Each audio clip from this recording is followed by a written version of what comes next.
The vast steppes of Mongolia stretched endlessly under the pale morning sky. 3 young Mongol warriors rode across the grasslands, their horses galloping with practiced ease. They were brothers in arms, bound by blood and shared destiny. The wind carried whispers of ancient prophecies as they journeyed toward their fate. Their destination lay beyond the distant mountains, where Turkic armies gathered like storm clouds on the horizon. Each warrior bore the hardened features of nomadic life. Their faces were carved by wind and sun, eyes sharp as eagle talons. The eldest brother's expression remained calm and calculating, studying the terrain ahead. The middle brother's jaw was set with determination, his hand never straying far from his bow. The youngest's eyes burned with fierce intensity, eager to prove his worth in battle. Together they formed an unbreakable trinity. As evening approached, they reached their ancestral camp. The familiar sight of white yurts arranged in perfect circles brought comfort to their weary souls. Smoke curled upward from central fires where women prepared evening meals. Warriors sharpened their blades and checked their horses' hooves. The eldest brother called for counsel, knowing that tomorrow would bring the greatest challenge their people had ever faced. The Turkic threat grew stronger each day. Inside their family yurt, the brothers studied ancient battle plans by firelight. Maps showed the Turkic army's positions, their numbers overwhelming. The eldest traced strategic routes with his finger, noting supply lines and terrain advantages. The middle brother examined captured weapons, learning enemy tactics. The youngest sharpened his sword with methodical precision, his breathing steady and focused. Their father's voice echoed in their memories, teaching them that victory belonged to those who adapted. Dawn broke with crimson fire across the eastern sky.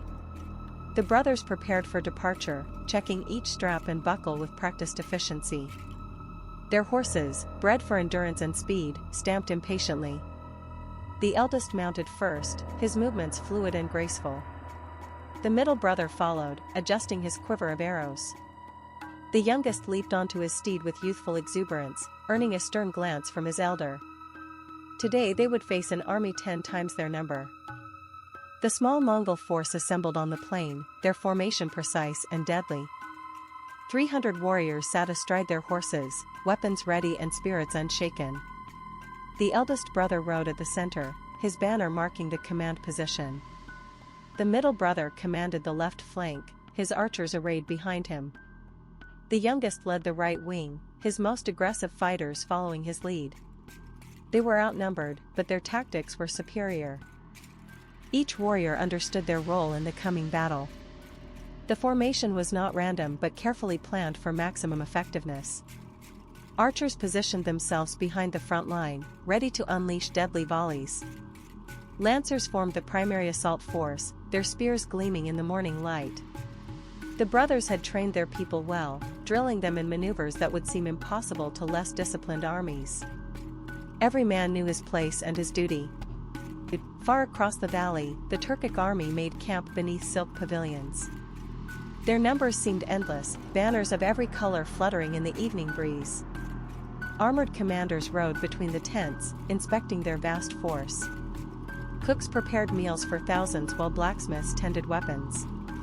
The enemy generals believed victory was assured, their overwhelming numbers guaranteeing conquest. They had never faced Mongol tactics before, never witnessed the speed and ferocity of the steppe warriors. The Turkic commander rode through his camp like a king surveying his domain. His golden armor gleamed with precious stones, his horse caparisoned in silk and silver. Confident in his numerical superiority, he smiled at the thought of easy victory. His advisors spoke of the small Mongol force approaching, but he dismissed their concerns with a wave of his jeweled hand.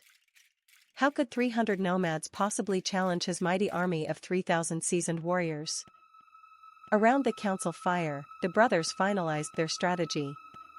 The maps showed every ridge and valley, every stream and rocky outcropping. The eldest brother pointed to a narrow pass where the Turkic army would be forced to compress their numbers. The middle brother noted the wind direction, crucial for arrow flight. The youngest traced potential retreat routes, though none planned to retreat. Their plan was bold, perhaps foolhardy, but perfectly suited to their strengths. As first light touched the steppes, the Mongol force began their march. Their formation remained tight and disciplined, horses moving in perfect synchronization.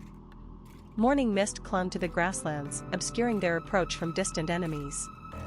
The brothers rode at the center, their banners marking the command position. Each warrior carried not just weapons but the hopes of their people. Today would determine whether Mongol freedom survived or perished. Scout riders crested a low hill, glassing the Turkic positions through polished lenses. The enemy camp sprawled across the valley floor, their numbers impressive but their discipline questionable. The scouts noted the placement of guards, the pattern of their patrols, the location of their supply wagons. This intelligence would prove crucial in the hours ahead. The Turkic commanders had made no effort to conceal their movements, believing their strength made stealth unnecessary. Each archer inspected his equipment with meticulous care. The composite bows, crafted from wood, horn, and sinew, were masterpieces of engineering. Arrows were fletched with eagle feathers, their points keen and deadly.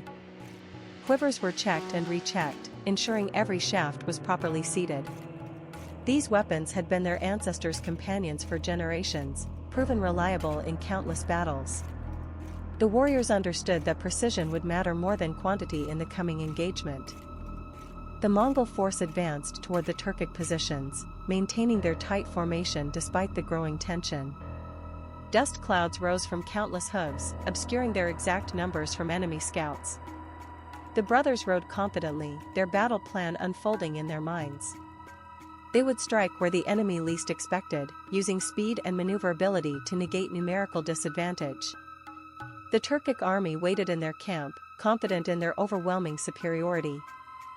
The Turkic army assembled in traditional formation, their commanders barking orders in multiple languages. Banners of red and gold fluttered above the assembled host, their numbers stretching across the valley floor. Infantry formed the center while cavalry massed on the wings, their armor gleaming in the afternoon sun. The commanders believed this display of force would intimidate the approaching Mongols, forcing them to surrender without battle. They had never faced warriors who embraced conflict rather than fearing it. In the moments before contact, the brothers shared final words. The eldest reminded them of their father's teachings, of the importance of discipline and timing. The middle brother confirmed their tactical positions, ensuring each understood his role in the complex maneuver they planned to execute. The youngest's eyes burned with fierce determination, ready to prove his worth in battle. Together they had trained for this moment, preparing not just their bodies but their spirits for the trial ahead.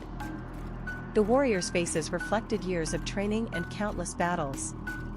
Each man understood that survival depended not on individual heroism but on perfect execution of their collective plan. Their eyes showed no fear, only focused intensity. Years of hunting and warfare had prepared them for this moment. They were not merely soldiers but artists of battle, wielding horses and weapons with the precision of master craftsmen.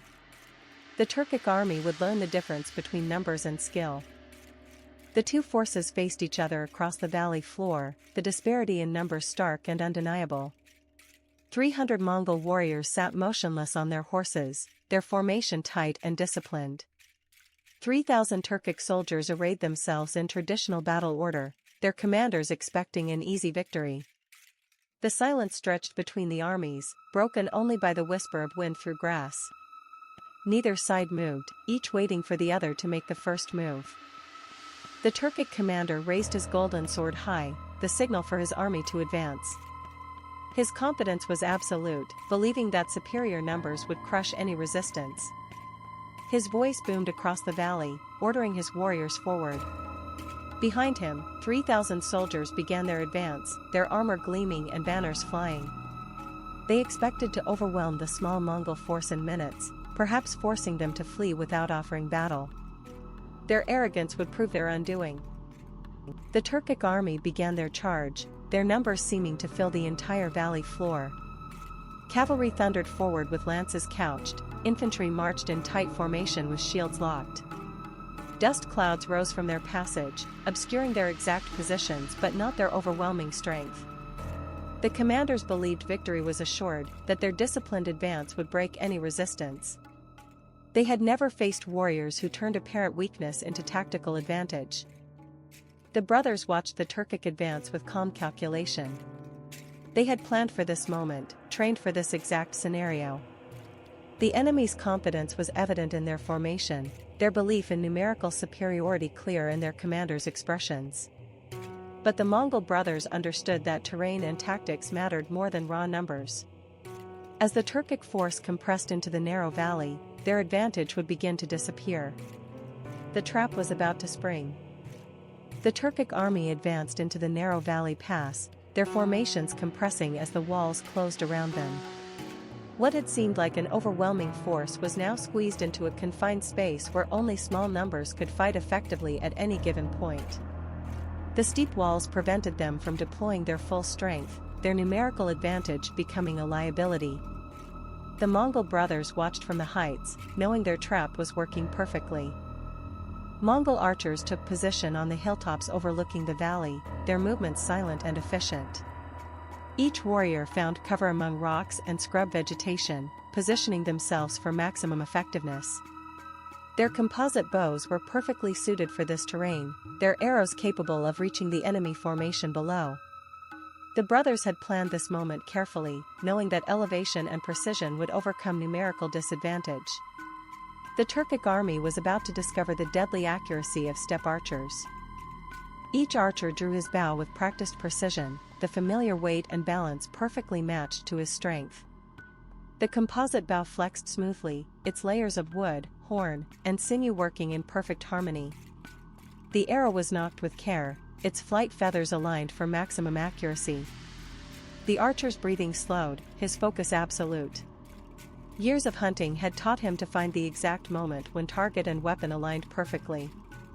The Turkic soldiers below had no idea what was about to rain down upon them. The first volley of arrows arced through the sky like deadly rain, their flight paths converging on the compressed Turkic formation below. Hundreds of shafts found their marks, striking shields, armor, and flesh with devastating accuracy. The Turkic soldiers looked up in shock and confusion, unable to locate their attackers on the distant hilltops. More volleys followed in quick succession, each one more deadly than the last. The narrow valley had become a killing ground where Mongol archers held absolute advantage. Turkic soldiers fell by the dozens as Mongol arrows found their marks with unerring accuracy. Some arrows struck shields and glanced away, but many found gaps in armor or pierced through weaker points. The wounded cried out in pain and confusion, their commanders struggling to maintain order. The arrows came from impossible angles, striking from above where their own archers could not effectively retaliate. For the first time, the Turkic army faced an enemy that could kill without being killed in return. The Turkic commander's confident expression crumbled into shock and disbelief. His carefully planned advance had become a nightmare of invisible death raining from the heights above. Soldiers fell around him while he remained helpless to respond effectively. His advisors shouted conflicting orders while his archers struggled to find targets on the distant hilltops. The numerical advantage that had seemed so overwhelming moments before now felt like a liability in the confined valley. Pride gave way to panic as his perfect battle plan fell apart. The Turkic army was trapped in the valley like fish in a barrel, their numbers now working against them. The narrow pass prevented effective maneuvering while their compressed formation made them perfect targets for Mongol archers. Soldiers struggled to find room to fight effectively, their shields and weapons becoming obstacles in the confined space. The hilltops above bristled with Mongol warriors, each arrow finding its mark with deadly precision. The trap had closed completely around the Turkic force. With their archers softening the enemy formation, the Mongol warriors charged down the hillsides with thunderous force. Their horses galloped down the slopes with practiced skill, their riders leaning low to maintain balance. Lances were couched and swords drawn, ready for close combat. The brothers led their respective forces from different directions, ensuring the Turkic army would face attack from multiple fronts simultaneously. The carefully planned maneuver was unfolding perfectly, turning numerical disadvantage into tactical supremacy. The Mongol lancer leaned forward in his saddle, his lance held steady and true. His horse's muscles bunched beneath him, ready to deliver the full force of their charge into the enemy formation. Years of training had prepared him for this moment, countless practice runs perfecting the technique of mounted combat. His eyes were fixed on his target, a gap in the Turkic line where his lance could penetrate deep. Speed and precision would overcome armor and numbers, the fundamental principle that made Mongol cavalry so deadly. The Mongol cavalry struck the Turkic formation like a hammer against an anvil, their charge carrying them deep into the compressed enemy ranks. Lances punched through shields and armor, swords flashed in deadly arcs, and horses crashed into infantry with devastating force. The Turkic soldiers, already disorganized by arrow fire, found themselves fighting on multiple fronts against enemies who seemed to appear from everywhere at once. The Mongol brothers had turned the valley into a killing field where their superior mobility and tactics dominated the engagement. The three brothers fought as one being, their movements perfectly synchronized through years of training and shared experience.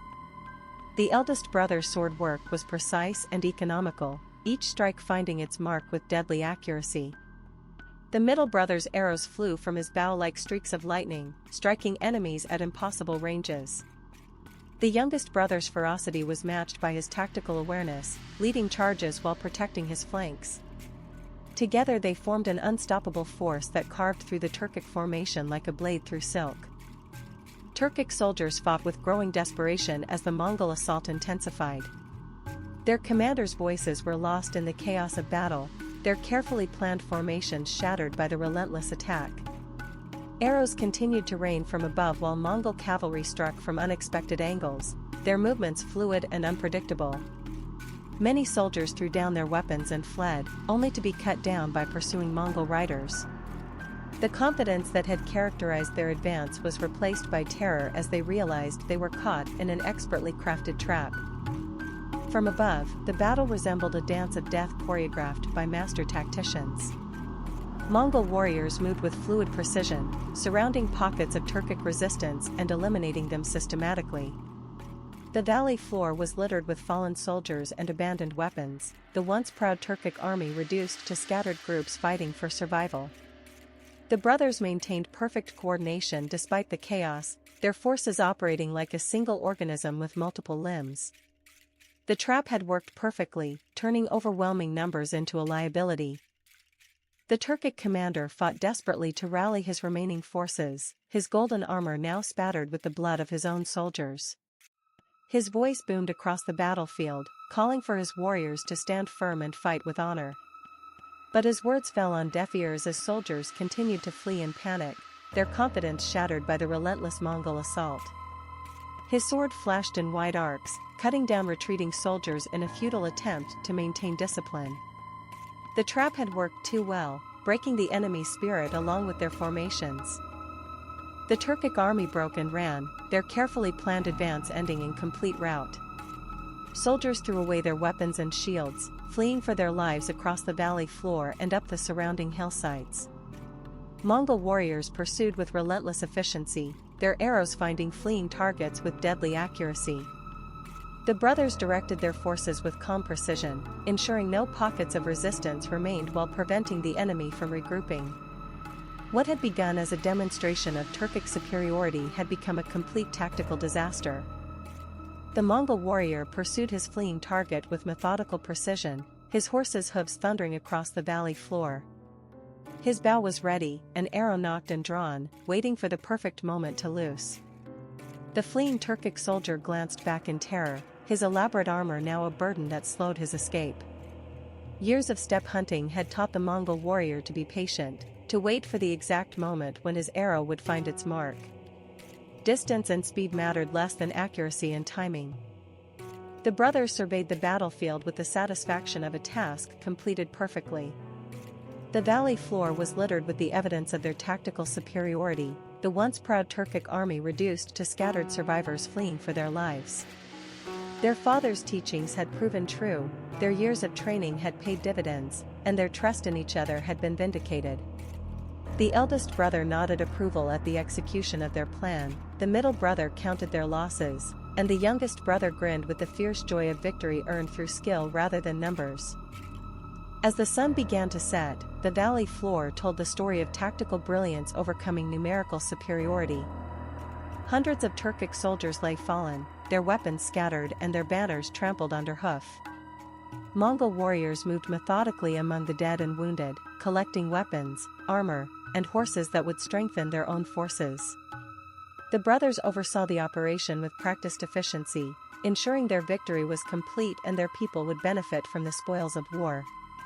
The trap had not only destroyed an army but provided resources for future campaigns. Mongol warriors examined their captured prizes with the eye of experienced fighters. Turkic weapons were tested for balance and sharpness, armor checked for damage and usability.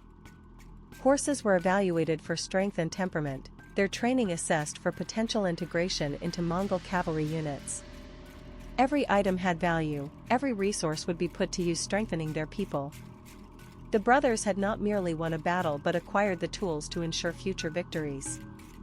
Their tactical success would translate into material advantage for their tribe. The Turkic commander was brought before the Mongol brothers, his golden armor now dulled and bloodstained. His proud bearing had been replaced by defeated resignation, his confidence shattered by tactical defeat. The brothers regarded their prisoner with the calm judgment of victorious commanders. The eldest brother spoke quietly, offering terms of surrender that would spare the commander's life in exchange for information about Turkic plans and movements. Even in victory, they understood that intelligence was more valuable than mere destruction. The Mongol force returned to their camp as victors, their horses laden with captured weapons, armor, and supplies. Warriors who had ridden out as 300 returned as an even stronger force, their numbers augmented by the spoils of victory. The brothers rode at the center of their column, their banners marking the successful completion of their mission. Women and children emerged from the yurts to welcome their warriors home, their cheers echoing across the steppes. The trap had not only destroyed an enemy army but strengthened their own people. Around the evening fire, the brothers shared a simple meal of roasted meat and fermented Mara's milk, their hunger satisfied by victory rather than mere food. Their father's teachings echoed in their minds, the lessons of tactical superiority and the importance of adapting to any situation. The eldest brother spoke of future campaigns, the middle brother planned their next moves, and the youngest brother dreamed of greater victories to come. Their success had proven that skill and cunning could overcome any numerical disadvantage, that the perfect trap could destroy even the mightiest army. The Mongol camp settled into peaceful rest after the day's victory, fires burning low in central gathering areas while warriors tended their horses and maintained their weapons. Children listened to stories of the great battle, learning lessons that would serve them in their own time of testing. The brothers sat in their yurt, planning future campaigns and considering the intelligence gained from their prisoner. Outside, the vast steppes stretched endlessly under the star-filled sky, holding countless possibilities for warriors bold enough to seize them. Their trap had been perfect, their victory complete, but their legend was just beginning.